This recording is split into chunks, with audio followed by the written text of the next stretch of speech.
Ayan, good morning Luzon, Visayas, Mindanao at sa buong mundo. Sa pinagpalang umaga.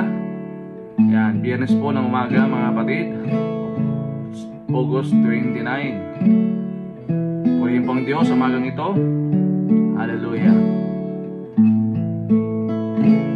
Magandang umaga na sa ating pong mga kapatid na umagang nagising. Bago tayo mag-umpisa, tayo po ay umawit sa ating pong Panginoon. Natin siya ng papurit pagsamba sa umagang ito. Lord, you deserve the glory, you deserve the honor, Lord God, today in Jesus' name. Lord Jesus, hide me now under your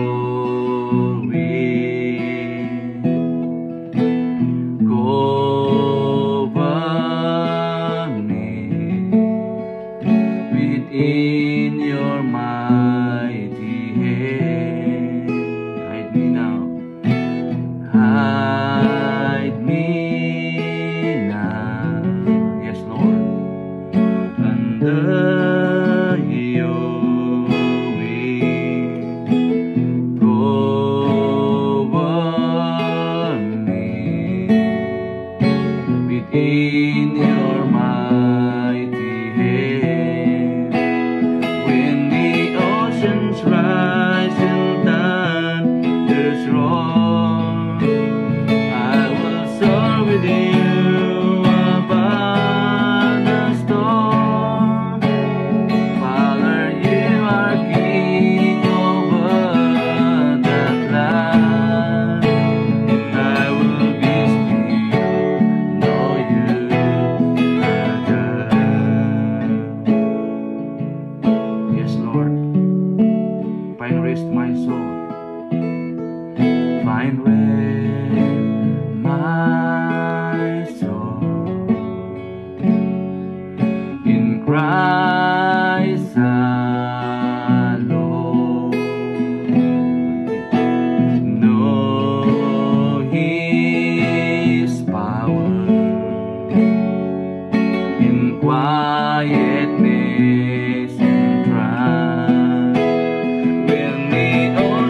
Rise and thunders roar, I will soar with you above the storm. Father, you are King over the land, and I will be still and know you are God. When the oceans rise and thunders roar, I will soar with you above the storm. Father, you are King over the land, and I will be still and know you are God. And I will be still, know you are God. And I will be still, know you are God. Suliranin man ay dumating, Ikaw, O Diyos, ang aming pupurihin. Salamat po, Lord, sa iyong kadakilaan sa umagang ito. Tunay kang dakila at tapat. Sa oras po nito, Panginoon, minsan pa lumalapit kami. Humingi po kami ng kalinisan, kapatawaran, Panginoon Diyos, sa umagang ito. Huwag po kami karapat-dapat, O Lord, na lumapit sa iyong trono. Tingin po, God, sa iyong pagising sa umagang ito, Panginoon. God, katiwala po namin sa iyong magpalang kamay ang daily devotion sa umagang ito, Diyos. Ikaw po maghari. Lord God, empower us, Lord, strengthen us today in Jesus' name. At ang kundi bawar na lang ako sa pangalan po ni Jesus. Amen. Yes, Lord, hallelujah. Purihin po ang Panginoon sa umagang ito, mga kapatid, no? Napakasarap po umawit sa ating Diyos. Tunay nga sa ating pong kanlungan sa araw po na ito. So, atin pong ipagpapatuloy yung ating pong series, yung The Armory, The Armor of God. So, ngayon po yung last, mga kapatid, ito na po yung panghuli, yung pang-anim. Ito po yung Shoes of Readiness, o tinatawag natin Feet of Peace. So, ito po ang ating tinatalakay, mga kapatid. Ito po yung the helmet o the armor of God. Yung anim na armory ng Panginoon, ito po yung tinatalakay natin. At ito na nga po yung panghuli. No? Kasi sabi nga po sa Ephesians chapter 6, verse 10 to 20, "Finally be strong in the Lord, in His mighty power. Put on the full armor of God, so that you can take your stand against the devil's schemes. For our struggle is not against flesh and blood, but against the rulers, against the authorities, against the power of this dark world, and against the spiritual forces of evil in heavenly realms." Verse 13, "Therefore put on the full armor of God, so that when the day of evil comes, you may be able to stand your ground. And after you have done everything to stand," sabi ni Paul, "stand firm then, with the belt of truth buckled around your waist, with the breastplate of righteousness in place, and with your feet fitted with the readiness that comes from the gospel of peace. In addition to all this, take up the shield of faith, with which you can extinguish all the flaming arrows of the evil one. 17, take the helmet of salvation and the sword of the Spirit, which is the word of God. And pray in the Spirit in all occasion, with all kinds of prayer and request. With this in mind, be alert in all ways. Keep on praying," sabi ni Paul, "for all the Lord's people.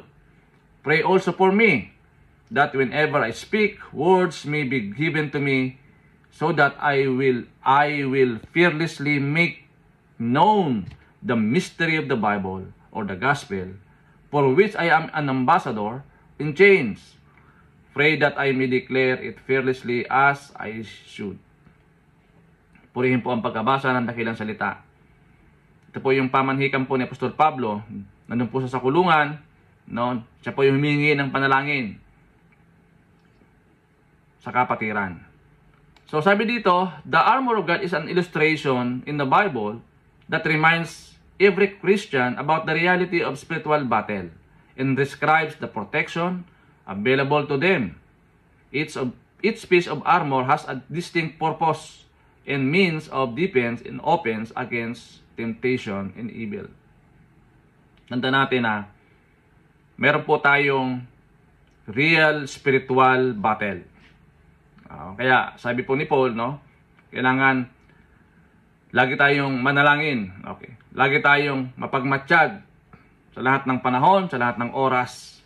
Huwag tayong magpakampante dahil meron tayong kalaban na hindi natin nakikita.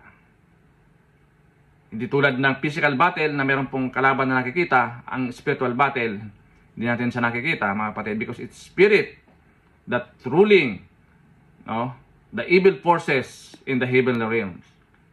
So malaga na isuot natin yung sapatos, shoes of readiness, kaya shoes of peace. Sa Ephesians chapter 6 verse 15, "And with your feet fitted with the readiness that comes from the gospel of peace." At sa inyong mga paa na nilagyan ng kahandaang nagmumula sa ebanghelyo ng kapayapaan. Ang shoes of readiness representing the preparedness and willingness to share the gospel of peace. It signifies being equipped and ready to advance the good news of Jesus Christ and stand firm in faith against spiritual attack. Napakahalaga po yung sapatos ng kahandaan. Yan po yung ating pananggalang at magdadala siya ng kapayapaan. Sabi po ni Paul, sa 1 Corinthians chapter 15 verse 26, 'di ba? The last enemy that will be abolished is death. So ano po ba ang ating pong puntos sa magang ito, mga kapatid? Number 1, the satanic forces are in retreat. Tanda natin na yung pwersa ni Satanas ay talo na. Wala nang siyang kapangyarihan. Limitado na lang yung kanyang galaw, kumbaga. Oo. Kasi alam na natin yung kanyang diskarte. Oo. And hindi na siya nakakapag penetrate 100% kasi nga limitado na lang yung kanyang galawan. Kung sa labanan, no, basang-basa na yung kanyang tactics. Yan. Kaya hindi na siya maka-penetrate. Okay. Yun po yung number 1. Number 2, the gospel of the kingdom advances. Yung gospel, yung good news, ay hindi po yan nahihinto. Kahit ano pang mga hadlang, kahit ano pang mga balakid, ang gospel ng Panginoon ay hindi po yan nahihinto. Nagtutuloy-tuloy yan, mga kapatid. Nag-a-advance po yan. Opo, na kahit na si Paul nga, kahit na sa kulungan, hindi na nalimitahan yung kanyang pagsulat. Oo, kahit nandun po sa kulungan. Ibig sabihin, mga kapatid, buhay ang salita ng Diyos. Buhay ang gospel. Ang gospel ay si Jesus. Kaya nga, yung gospel ng kingdom ay nag-a-advance yan. Opo, hindi po yan nahihinto. Nagtutuloy-tuloy. Oo, nagpipenetrate yan sa lahat ng tao sa buong mundo. And number 3, the peace of God conquers heavenly and earthly realms. Kaya si Jesus, siya po yung author of peace. Opo. Siya po yung may akda ng kapayapaan. Yung mga taong magugulo, nag-aaway, binibigyan niya ng kapayapaan para magkasundo. Yun din po ang role natin, mga kapatid. Tayo dapat yung agent of peace, agent of restoration. Hindi tayo dapat yung mga nag-gaslighting. Oo. Alam niyo po yung gaslighting? Yung gumagatong pa. Oo. Hindi na nakatulong para maayos ang conflict, ginagatungan pa. So si Jesus, siya po yung nagdadala ng kapayapaan para mapagtagumpayan natin yung kasamaan. Oo. Alam po, pag ang isang bayan, ang isang lugar ay may kapayapaan, ang tao po ay panatag ang kalooban. 'Di ba? Hindi nag-iisip ng masama. Kasi payapa eh. Kontrolado. Kontrolado yung sitwasyon. Alam ng Diyos. Oo. Yung bawat galawan. So yun po yung ating punto. So, paano natin i-apply ang mga kapatid ang mga bagay nito? Number 1, advance the gospel of peace in our family. Gaya po ng ating laging binabanggit na kung hindi pa nakakilala sa Panginoon yung inyong pamilya, iyan muna ang unahin natin. Oo. Yan yung muna ang unahin na masiran po sila. Okay? At maging followers ni Jesus. Tulad natin. Huwag natin kaligtaan o kalimutan na yung pamilya natin madala natin sa Panginoon. Opo, mga anak natin o yung asawa natin, hindi pa sila nakakilala. Ganun din po yung ating pong mga magulang. No? Basta in line with the family. Mahalaga na sila munang madala natin sa Panginoon. Okay po. So number 2, advance the gospel of peace in our community. Siyempre, kapag yung family natin, nadala natin sa Panginoon, na-transform na po sila, katulong na natin sila para mag-share din sa ating community. Kasi mahirap mag-isa, no? Pag marami na tayo nag-share ng gospel sa ating community, kaya sa subdivision natin, edi mas mapapadali. Mapapadali po yung pagdami ng mga followers ni Jesus. Kasi meron na tayong kasama, no? May katulong na tayo. So, ganun lamang po mga kapatid, simple as that, no? So, kailangan magmula muna sa iyo at i-transfer mo sa family mo, no? Bigyan mo sila ng, o kaya yung burden, no? Ipasa mo sa kanila, turuan nyo sila, di ba? I-equip nyo po sila. Ngayon, pag sila naman handa na, ready na sila, di may katulong ka na para sa pagpapalaganap ng mabuting balita sa inyong community. And also, advance the gospel of peace in our nation. Kaya nga napakahalaga mga kapatid na ang bansa natin ay matransform. Nakakalungkot po dito sa ating bansang Pilipinas. tayo po ay tinagurian na a Christian nation in Southeast Asia, pero sangkatutak o napaka radikal yung corruption dito, mga kapatid. Bakit po? Kasi hindi nila totally nakikilala at tinanggap at naunawaan ang libreng regalo ng ating pong Panginoon. Oo. Hanggat ang mga tao ay hindi nabuborn again, hindi na pupukaw yung kanilang puso't damdamin, kaisipan, hindi po yan magbabago. Hindi po yan matatransform. Actually, sabi po ni Jesus, kay Nicodemo, no? Isa po itong prominenteng tao. Pero may katanungan sa Panginoon. Diba? Kaya mahalaga po na tayo mismo na naliwanagan, tayo po yung magpapaabot una sa ating pamilya, pangalawa sa ating community, and pangatlo sa ating pong bansa. Opo. And ngayon po nakikita natin na massive na rin po yung mga evangelism na nangyayari. Kumbaga, nag-a-advance talaga yung gospel. Oo. Pinapasok na. Kahit nasaan ka man, nakarating na po yung gospel. Kaya ito pong ginagawa natin sa umaga, meron tayong live streaming para po maabot po yung mga tao kahit saan ka man sa mundo. Basta meron kang cellphone at internet. No?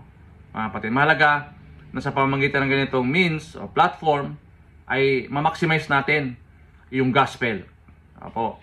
At syempre, kung nandito ka, sa may kapitbahay ka, hindi pa nabuborn again, o may mga kaibigan kang wala pa sa Panginoon, ay syempre, siran mo na sila ng gospel.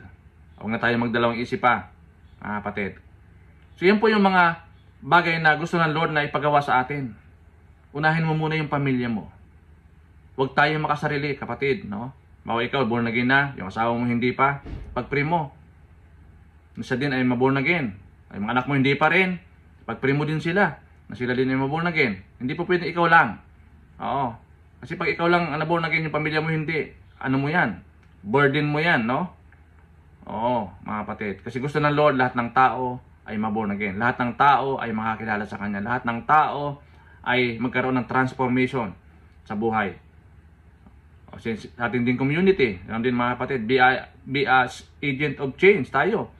Be a good example, no, sa mga tao natin po nakakasalamuha. No? Kailangan makita si Kristo sa atin, mga kapatid. Kailangan ipamuhay natin yung Christ-like character. No? Christ-likeness, ipamuhay natin. Kaya ito pong napakahalaga, ito po yung shoes of readiness nito, yung armory ng Panginoon. Nagdadala ito ng kapayapaan. Oo. Maganda po yung nagdadala tayo ng kapayapaan sa ating pong kapitbahay, sa ating community, sa ating bansa. No? Dala natin kapayapaan, hindi kaguluhan. 'Di ba? Pag ang isang community magandang samahan, mapayapa, 'di ba? Ang tao po nakakapag-isip ng tama. Pero pag ang isang lugar ay magulo, no? 'Di ba? Nakita natin yung takot ang nanaig. So mga kapatid, marami pong salamat, no? At ito po ay hamon sa atin bilang isang tagasunod ni Kristo na isuot-suot natin yung mga baluti ng ating pong Panginoon. Gaya po ng ating nabanggit na niremind tayo ng Bible about the reality of spiritual warfare o spiritual battle, mga kapatid. Meron talaga tayong spiritual battle. Gaya po ng binasa natin, no? Kaya sabi po ni Paul, be strong in the Lord in His mighty power. Put on the full armor of God so that you can take your stand against the devil's scheme. And for our struggle is not against flesh and blood, but against the ruler, against the authorities, against power of this dark world, and against the spiritual forces of evil one in heavenly realms. Kaya mahalaga na tayo, full battle gear, no? Sa isang sundalo, no? Kailangan suot-suot natin yung armory ng ating pong Panginoon para maging handa tayo, maging mapagtagumpay tayo sa lahat ng laban dito sa mundong ito, mga kapatid. Supurihin ng Diyos sa bawat isa. Good morning na po sa ating pong mga kapatid na nagdanang oras, no? Sa ating pong pakikinig. Dalayan ko lamang na i-share natin ang mga Word of God sa mga tao, higit sa lahat sa ating pong pamilya, no, mga kapatid, na sila man ay makarinig, no? Sila man ay makaranas ng kapayapaan na nagmumula sa ating pong Panginoon. Ama, sa araw po na ito, salamat Panginoon Jesus, at salamat din po sa pagkikisa ng Banal na Espiritu. Salamat Lord sa iyong salita sa araw po na ito. Baon-baonin po namin, Panginoon, na iyong pangako, O Diyos, that if God is with us, no one can be against us. Walang sino man ang makakapag-penetrate sa amin dahil kay Kristo Jesus. Thank you, Lord. Alalahanin din po ang mga kapatid ngayon na nakakaranas po ng mga sakit karamdaman, Panginoon Lord. Nagkakatiwala po sa iyong parang kamay ang kanilang mga buhay. O Lord God, hipuin niyo po ang kanila pong mga puso't isipan, Panginoon, ipadali yung kagalingan nagmumula sa inyo. Even Lord, sa aking pong mga kapatid na may mga depression, may mga anxieties, Lord. Hindi alam ang gagawin. Bigyan mo po sila ng kapayapaan, Panginoon. The feet of readiness. The feet that give peace, that bring peace. Panginoon Diyos, ikaw nga po maghari. Even Lord, sa aking pong mga kapatid na nagdiriwang naman ng kaarawan, anniversaries, Lord God. Patuloy mo pong samahan, pagpalain, Lord God, ang kanila pong mga celebration sa araw po na ito. Pagkasalamat, pinupuri ka namin sa buong maghapon, Lord. Dalayan ko maging mabunga kami sa lahat na aming magagawin. Samahan kami at pangunahan kami ng Banal na Espiritu. Ituro sa amin ang tamang gagawin, tamang landas, Panginoon, na hindi kami maligaw, O Lord God, sa araw po na ito. Salamat, Lord God, at ang badyan ng kaaway, hinahalangan ko sa pangalan ni Jesus. Lord, marami pong salamat. All the glory, honor, and praise in Jesus' name. Amen and amen. God bless. To God be all the glory.